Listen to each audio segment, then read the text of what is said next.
Halo guys, kembali lagi bersama gue Erik. Jadi di video kali ini gue akan membahas sebuah alur cerita film yang berjudul Upload 2020.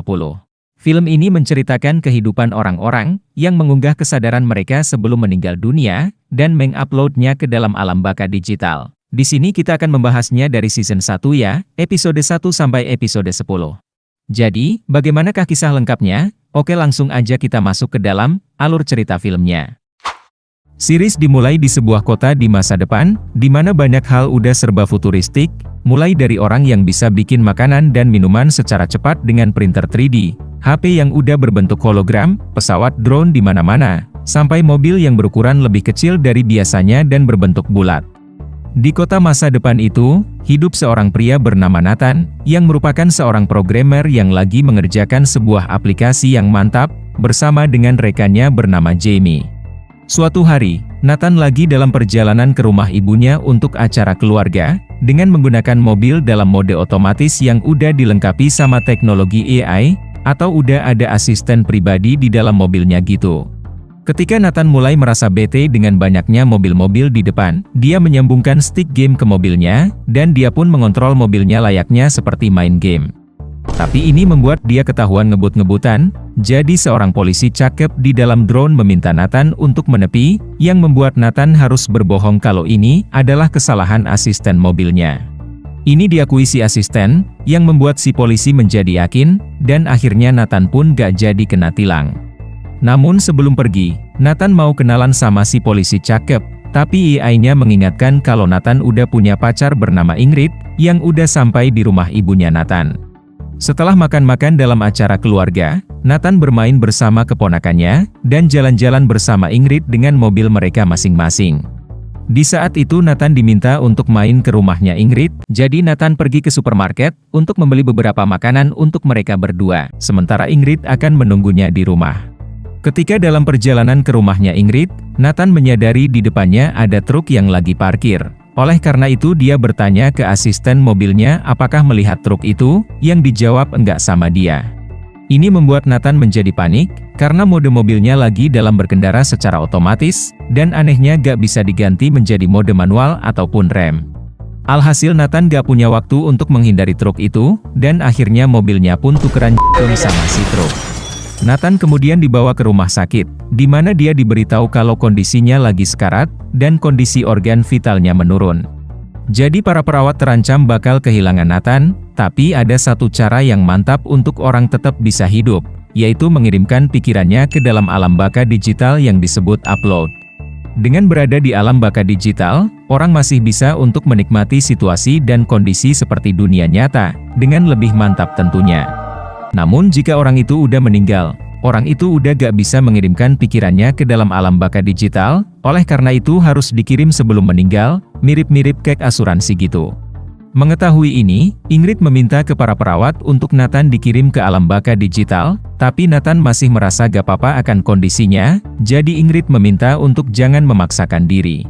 Ketika sampai di pertigaan, para perawat bertanya ke Nathan tentang kepastiannya, apakah mau mengambil resiko untuk dioperasi dalam kondisi yang udah sekarat, atau pergi ke alam baka digital. Setelah diyakinkan lagi sama Ingrid untuk jangan mengambil resiko, Nathan pun akhirnya memutuskan untuk pergi ke alam baka digital. Tepat sebelum dia dikirim ke alam baka digital, datang ibunya yang baru tiba di rumah sakit, dan akhirnya kepala Nathan pun langsung diputusin untuk dibawa ke alam baka digital, sementara tubuhnya masuk ke dalam kotak berisi banyak es untuk dibekukan. Nathan kemudian dipanggil sama seorang wanita bernama Nora, yang lagi bertugas untuk membangkitkan memori Nathan menjadi utuh kembali setelah mengalami kematian. Nora ini adalah seorang karyawan di sebuah perusahaan alam baka digital bernama Horizon, yang terkenal mempunyai alam baka digital yang mantap, tapi perusahaannya dioperasikan bukan di alam baka, melainkan masih di dunia nyata yang berada di sebuah kota besar.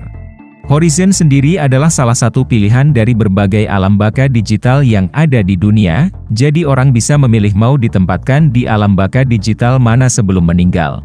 Setelah dibantu dipulihkan memorinya sama Nora, Nathan akhirnya mendapatkan penglihatannya kembali, di mana dia udah tiba di alam baka digital, dengan dia yang udah menjadi semacam karakter game di alam tersebut, dan biayanya akan ditanggung sepenuhnya sama pacarnya si Ingrid. Tapi ketika ditanya apa password ID Horizon-nya, password yang dibilang Nathan itu salah. Oleh karena itu dia harus bertanya ke Ingrid untuk passwordnya nanti.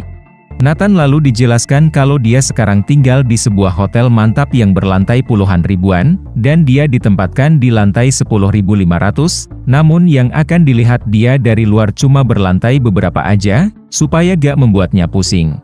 Selain itu, masing-masing kamar menyediakan lingkungan yang berbeda, jadi semakin banyak duit yang dibayar untuk alam baka digital, semakin mantap lingkungan dan fasilitas yang didapat di dalam kamar.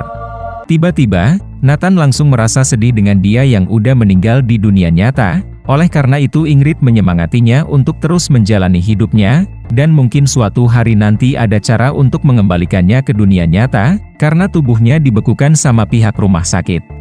Merasa sedikit lega mengetahui itu, Nathan bertanya siapa Nora ini, yang dijawab dia kalau dia ini adalah malaikat bagi Nathan, dan mengaku gak bisa memberitahu identitas aslinya ke Nathan karena alasan privasi.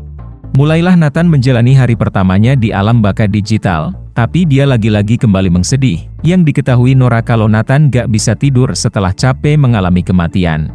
Jadi Nora paksa Nathan untuk tidur, lalu membuat dia nyaman, dan akhirnya Nathan pun bobo. Esok harinya, Nathan merasa siap untuk menjalani harinya kali ini, dengan melihat aktivitas apa aja yang bisa dia lakukan. Setelah dia mandi, ada sesuatu yang aneh di rambutnya, yaitu ada bagian ujung rambutnya yang terus-terusan tegang, dan gak bisa dilemaskan. Ini dikarenakan Nora ketika menerima tugas untuk menangani Nathan, dia membuat wajah dari memori-memori Nathan yang dia temukan, tapi hasilnya malah bagian ujung rambutnya menjadi tegang. Nora menyadari kalau itu kesalahannya sendiri, namun karena dia jahil, dia pun memutuskan untuk membiarkan bagian rambut itu tetap tegang secara sengaja. Dia lalu melihat salah satu memori Nathan yang lain tentang rencana dia untuk berinvestasi ke sebuah perusahaan, tapi menjadi heran ketika memorinya berhenti di detik tertentu gara-gara file memorinya rusak, dan gak bisa menunjukkan apa-apa setelah detik itu.